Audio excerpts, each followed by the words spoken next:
i-pregnancy kaZoleka guys izomosha ke umshado ke kaThumeka. Hello everyone, welcome back to Sunday Live Trend. Thank you so much guys for tuning in. I'm here to update you of what's going to happen on Inimba from the 13th to the 17th of October 2025 on Monday. Zoleka and Lazarus with struggle with the weight of unspoken truth.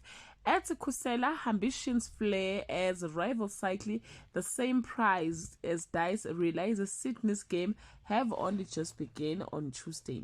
Lazarus' silence cut Zoleka deeper than words ever could. Thumeka begins to notice cracks forming in her cousin's world. Meanwhile, Sydney plots a move that could ruin Khusela on Wednesday. Zoleka faces judgment from Mr. Ngukana. Magaba's warning records the family at its core.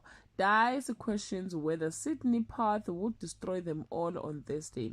Hlati reels when Zoleka's choices hit too close to home. Lazarus makes a bold move that shocks everyone. Sydney refuses to be forgotten as his ego takes a hit on Friday. Hlati clings to the past while Thumeka grows restless. Zoleka feels the walls are closing in as suspicions mount, and Sydney sharpens his wise or knives for revenge on Khusela. Well guys, that's all I have for today. Can leave your comment below and share your opinion. Bye.